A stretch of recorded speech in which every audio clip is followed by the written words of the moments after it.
We are looking at chapter 2 now, which the beginning is the derivative of a polynomial function. So I don't know if you noticed any patterns basically with the last lesson in terms of how to find the derivative. But today, thankfully, we won't have to do it the long way. We're going to find a shortcut to finding the derivative. So we're looking at today patterns in a derivative.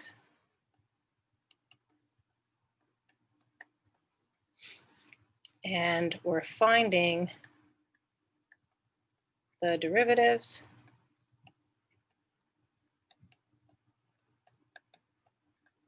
using a shortcut.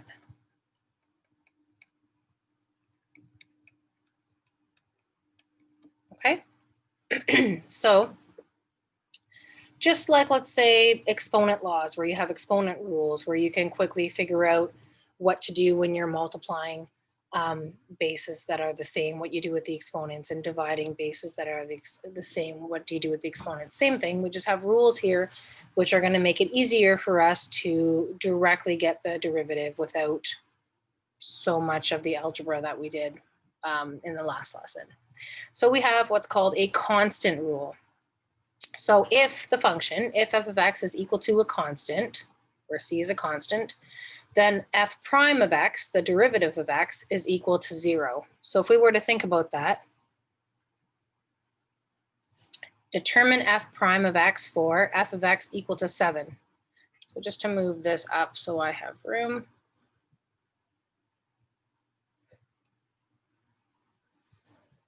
Let's keep that there. F of x is equal to 7, y equals to 7 is a horizontal line, right?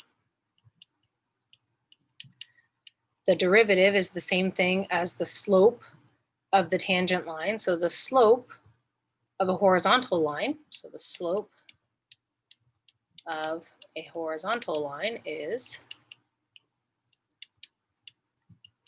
equal to 0.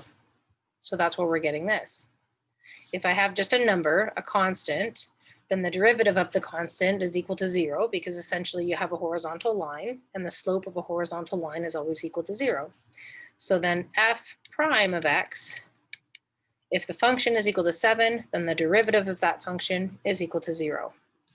If f of x is equal to -8, f prime of x, the derivative of x is equal to 0, because that is a constant. So anytime you just have a constant number. Okay, let's look at the power rule.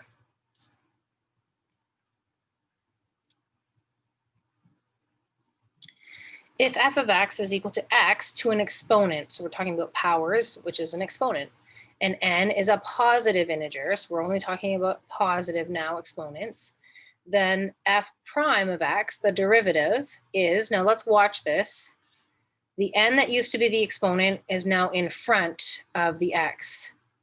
So I take the n, I move it in front of the x, and then I take whatever the exponent number was and I subtract 1. So it'll probably make more sense when we do it with an actual example.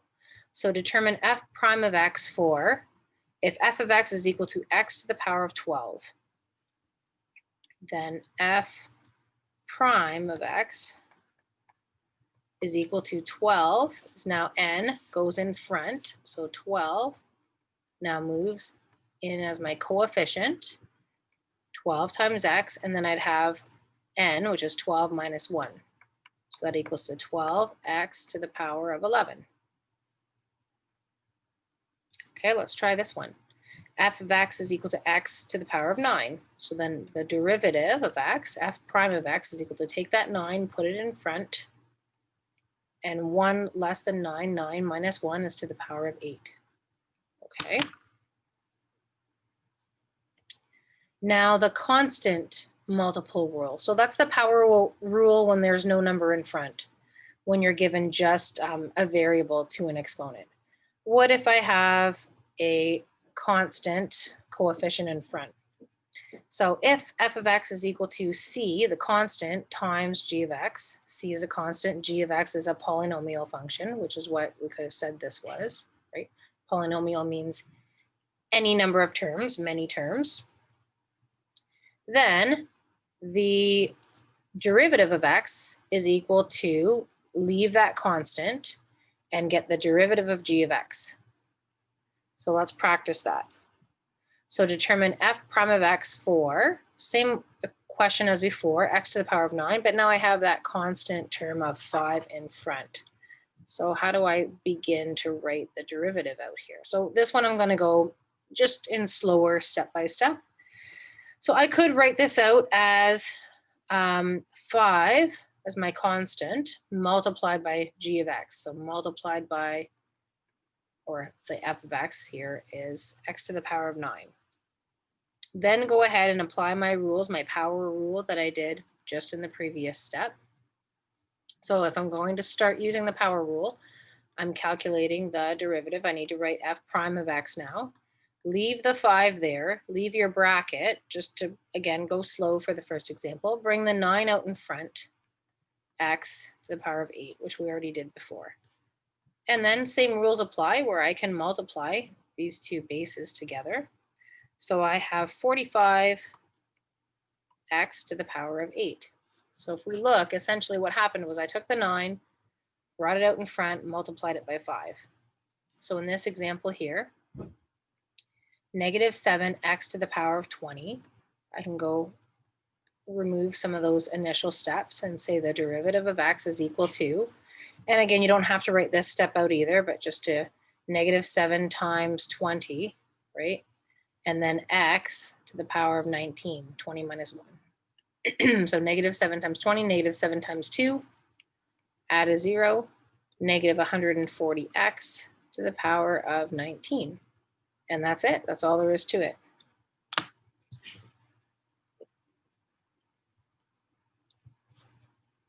Okay, looking at some more rules.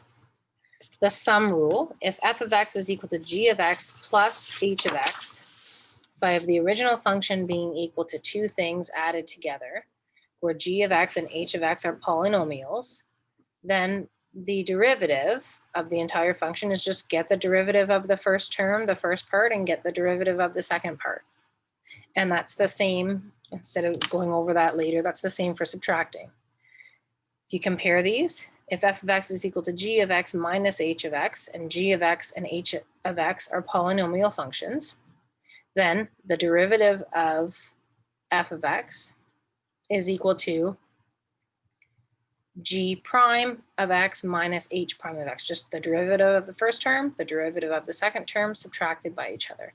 That's technically not written out properly because that x looks like it's an exponent, right? So technically it's g prime to the exponent of like 1 with your regular x there, not as an exponent. So let's go back up here. So what this is saying is to get the derivative of the first part and the derivative of the second part. So get the derivative of the first part, first term, derivative of the second term. Determine f prime of x. So based on what I know so far, let's start doing the shortcuts. Put the 4 out in front, multiply it by 3, and I get 12. X to the 4 minus 1 would be 3, plus, here there's a 1. It's an exponent of 1, right? So the 1 comes out in front. 1 being multiplied by 2 is still 2. And then I don't have to write this out, but x to the 1 minus 1 would be x to the exponent of 0, right? But we know that anything to the exponent of 0 is equal to 1. So that's just 2 times 1. So that simplifies to 12x to the power of 3 plus 2, because 2 times 1. So the derivative function is 12x cubed plus 2. Okay, let's try the next one.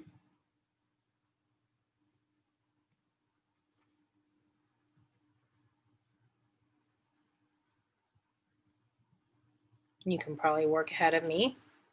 So you can pause it, try this one on your own in pencil, and then just hit play when you're ready. If you need to correct something, that's fine. It's going to tell you where your mistake was, so you know how to improve it for next time, right? Determine f prime of x for f of x equal to 3x to the power of 4 minus 2x. So do the same thing.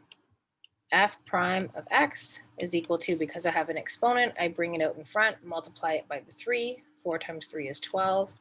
X 4 minus 1, 1 less would be cubed 3. Minus, there's a 1 there, 1 being brought out in front, 1 times 2 is 2. X to the power of 0. But in this case, I already know that x to the power of 0 is 1, so I can just go directly to that answer if I'd like. If you want to show more steps up above, who cares, right? If you get the right answer and you add a couple extra steps and that stops you from doing things incorrectly, then show the extra couple steps. The main thing is that you're getting the answer right. So the derivative function is 12x cubed minus 2. Let's try these couple here. Now, if you remember in the last lesson, it just showed different ways of showing the notation of the derivative. So one was f prime of x, right? One was y primed, and another one was dy over dx. So we're just showing you here another notation just so you don't forget about it. So for each function, determine the derivative, dy over dx. So I want the derivative. I'm just going to write it out this way. But it's the same thing as f prime of x, right? Or in this case, if it was y, it would also make sense to write y prime, the derivative of y. This is a constant number, right? A constant number of 0. That's right. A constant. So remember from before, a constant is just a horizontal line. The slope of a horizontal line is 0. So the slope of the tangent line would be 0. The derivative of a constant is 0, if you just wanted to memorize it that way as well. Now, we haven't done anything with square root up above in our examples and rules on how to find the derivative. But I can write that out another way, right? I know that the square root of x is the same thing as x to the power of 1/2. They are equivalent to each other. So now I have the power rule to get my derivative. So again, write it out as dy over dx is equal to, bring that half out in front, x, and then it's this exponent minus 1. So again, 1/2 minus 1 is 1/2. Change the denominator to 2, which means I'm multiplying by 2, multiplying by 2. 1 minus 2 is negative 1/2. That should look like an exponent up there. So I have 1/2 x to the exponent of negative 1/2, and that is the derivative of the square root of x. So we have a couple more.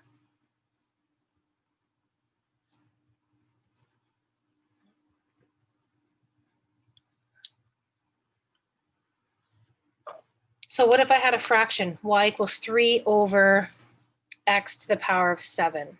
I can rewrite that as 3 multiplied by x, remember, to the exponent of negative 7. Because if it was a negative 7 originally, I can't leave an exponent a negative, and I would have written it that way underneath. So these are equivalent. So I can use that then to do the constant multiple rule to get my derivative. So dy derivative, that's what I'm saying, I'm getting my derivative, is equal to negative 7 goes out in front and multiplies by 3. So negative 21x, and what is negative 7 minus 1? So that would be negative 8.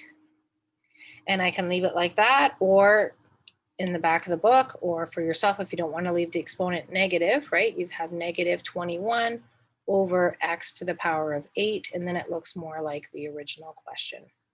So just be careful, because the back of the book might have left it like that when you're looking for your answer, or you might be looking for this for an answer, but this is in the back of the book. So sometimes just, stop if they're not the same, and they could be equivalent answers, right? You could be right, just written in a different notation. So here I'm just going to write y prime to get the derivative. And again, the 5 goes in front and multiplies by the 4. So I have 20x, 5 minus 1 to the power of 4. The 3 goes in front and is multiplied by the 2, but there's a negative, so negative 6x squared. Now that's a 1, so the 1 goes in front and multiplies by the 1 that's there, so plus 1x, 1 minus 1 is 0, and that's a constant, negative 8, right? The derivative of a constant is always 0, so subtract 0, and then we just clean it up. So 20x to the power of 4 minus 6x squared plus 1. Don't leave out the x to the power of 0 is 1, but 1 plus 1, I still need that plus 1 there. The 0 I can leave off, but I have to make sure I still have the plus 1 there.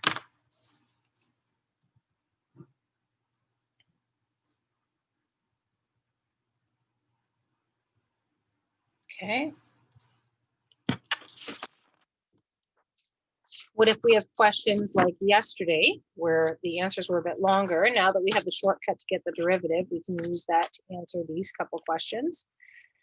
What if I had the function f of x equals 10x to the power of 4 minus 6x cubed divided by 2x squared? And you could have had this even as a grade 9 question, not as a function, but to solve or simplify this question in grade 9, right? Determine the slope of the tangent line to f of x. I want the slope of the tangent line of that function if I'm looking at x is equal to -1 at that point. So again, at that point, if I was to graph this function, what is I would find my tangent point at x equals 1, where I'm intersecting y on the graph, but then I would draw a slope line, and what is the slope of that tangent line? So essentially, I'm just saying all that because what is it really asking us to do? So the slope of the tangent line is another way of saying instantaneous rate of change, right? In case the question were to ask that. Or it's really just saying, and that's the same thing as saying, find the derivative of that function. And once you have the derivative of that function, then evaluate at x equals -1. Then evaluate at x equals -1. So I need to simplify this because, again, I don't have an example of how to get the derivative of a function when I'm dividing. What I did before was just move it up to the top. Is there a way that I can simplify this expression so that I don't have a denominator? So I'm not getting the derivative yet, so I'm just writing f of x. What if I divided? What if I had 10x to the power of 4 and divided by 2x squared, separated them? Minus 6x to the power of 3 over 2x squared. And the reason why I did that is because I saw that they were both x, they'd have the same basis, and I saw that the numbers could be divided. So 10 divided by 2 is 5. Remember, when you're dividing and you have the same base, x, you subtract exponents. So that's x to the 4 minus 2 is 2. Divide the numbers, -6 divided by 2 is -3. X to the power of 3 minus 2 is just 1, or you can just write that as 5x squared minus 3x. That is just the same exact expression as up here, just simplified, right? I don't have a derivative yet. So now I need to get the derivative, which means I'm bringing the 2 in front, multiplying it by 5. Then I would have to the power of 1, bringing the 1 out in front, multiplying it by -3. 1 times -3 is -3. X to the power of 0, but x to the power of 0 is just 1. So you can get used to just writing it out without that extra step if you'd like. So that's 10x minus 3 is my derivative function. So it's asking me determine the slope of the tangent line.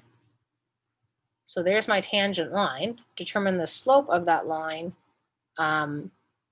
at x equal to 1. So if I sub in x equal to, -1, then I will know what my slope is at that point, because the slope of the tangent line is the same thing as the derivative, right? So I got the derivative, now sub in.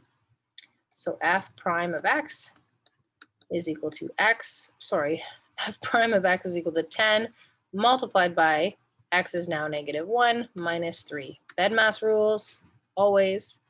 -10, subtract 3. And if I owed someone $10, then I borrowed another 3. If I'm 10 floors down in the elevator below ground and I'm going down another 3, I would be at -13. So therefore, to indicate the slope of my, remember, tangent line, subscript t, is equal to -13 at a value of x equals -1. The slope of the tangent line would be -13. Okay, what about Same question, part B, determine the equation. So I have the slope of the tangent line. Now determine the equation of the tangent line at the same point, using the same function, using the same point at x equals -1.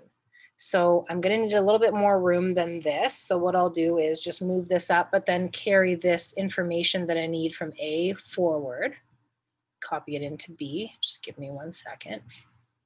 Now, this is my original function, right? But remember how I simplified it because I don't want to have a division question. I don't want to have anything as a denominator. So I'm going to use my simplified expression anyways to solve for this. So it wants the equation of the tangent line. The equation of a straight line is mx plus b. Equation of the tangent line means I'm going to be using the slope of the tangent, which is the same thing as slope, just subscript. So my slope of the tangent in A that I just found out was -13, right? My x value, it's telling me, is -1. Do I know what my y value is or my b value? No. But y is equal to the same thing as f of x is my original function. And again, instead of my original function, I'm just going to use the simplified one instead of using the fraction. So I ended up with 5x squared minus 3x, right? Not the derivative, just the simplified fraction, 5x squared minus 3x. And then if I sub in x is -1, I'm going to figure out what my y value is. So -1 squared is 1. 1 times 5 is 5. -3 times -1 is +3. So my y is 8. So again, if I wanted to highlight that, my y value is 8. My x value, it told me, is evaluating at -1. And we figured out the slope of the tangent was -13 in part A. So then it's just a matter of subbing it in here. So my y is 8 equals slope of the tangent, -13, x, -1, and I need one variable to solve, which would be b. So 8 equals -13 times -1, +13. What do I do with the 13? Right, bring it over to the other side and subtract. 8 minus 13 is going to be b. So what's 8 take away 13? -5. So therefore, the equation is y equals, again, I'm only filling in m and b. So m is -13x plus b, but because it's negative. So my equation of the tangent line at x equal to -1 is -13x minus 5. And also, because my slope is negative, and that's the equation of the tangent line, right? Then I know that the graph at that particular spot is also decreasing here. The original function is decreasing there. Okay, let's try another one. Last one.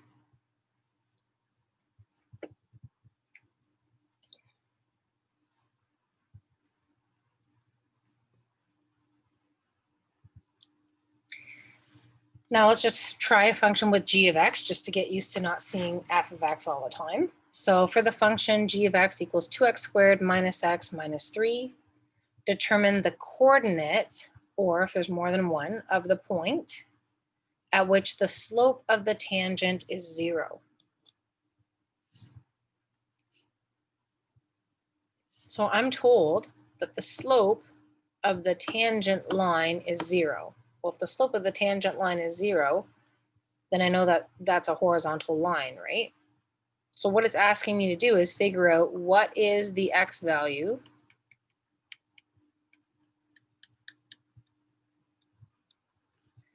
when the slope of the tangent line is equal to 0. That's what it's asking me to find. So the slope of the tangent line is equal to 0. Another word for slope of the tangent line is getting the derivative, right? So if that's g of x, then if I find the derivative of x, would have to be 0 as well. If the slope of the tangent line is 0, then the derivative is 0. And then I'm going to figure out what point that is happening at, the coordinates of the point, so the x and the y values of that. So let's go ahead and get the derivative of g of x. So g prime x is equal to 2 times 2, 4x to the power of 1, minus, again, there's a 1 there that comes in front, 1x to the power of 0, so that would just be 1. And then the negative 3 would be minus, well, okay, let's write this out a little bit more then. Minus 3 would be minus 0. So then that simplifies to 4x minus 1. So the derivative is 4x minus 1. And then, like it said, make the derivative equal to 0. Solve for x. Bring that negative 1 over. You have 0 plus 1.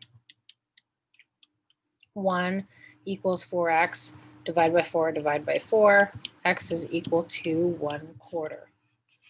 And just to point out at this step here, you don't have to put a star, but just to indicate this step here, when you're making it equal to 0, see how I have one answer, but it said coordinates or points in case there's more than one? Well, here I only have one. If it just so happened that at this step, when I got the derivative, I had 4x squared, right? Then if I had 4x squared, then I could possibly have 2 answers there instead of 1. So that's what we mean, how I might have had 2 points. So is that the answer to my question? This is I've set the derivative equal to 0, and I figured out that the x value along the derivative is equal to 1/4. But I want to know what the coordinate of the points are of the original function where that happens. So let's write out the equation again. I have g of x is equal to 2x squared minus x minus 3. I need to sub in x equals 1/4 to get the y value. So g of 1/4 is equal to 2 times 1/4, then close your bracket, squared, minus 1/4 minus 3. 1 squared is 1, 2 squared, 4 squared, 4 times 4 is 16, so 2 times 1 over 16 minus 1/4 minus 3 is then 2 times 1 is 2, 1 times 16 is 16, so 2 over 16. But 2 over 16, because I know I'm going to have to get an LCD here, I'm going to do lowest terms on 2 over 16 and narrow it down to 1 over 8. And then I'm going to change this 4 to a denominator of 8, which means I'm multiplying by 2, multiply by 2. This has a denominator of 1. If I need it to be a denominator of 8, I'm multiplying by 8 and multiplying negative 3 by 8, which would be 8, 16, 24, negative. 1 minus 2 is negative 1. Negative 1 minus 24 is negative 25 over 8. Or I could leave it like that, or again, possibly in the back of the book, they might have written it as a mixed fraction. So how many times does 25 go into 8? You can take 25 divided by 8 and you'll get 3 decimal something on your calculator, right? So 3 being the whole number. Or you can count 8, 16, 24, and then if I go 32, that's too much. So 8, 16, 24 is 3 times, and the remainder from 24 to 25 is 1 over 8. Either way. So now I need my therefore statement. It should be, let's say, right here, but just because I'm running out of room and I have some space here. What did it ask me for? Determine the coordinate of the point. So therefore, the coordinate of the point where the slope of the tangent is 0. So therefore, the coordinate of the point where the slope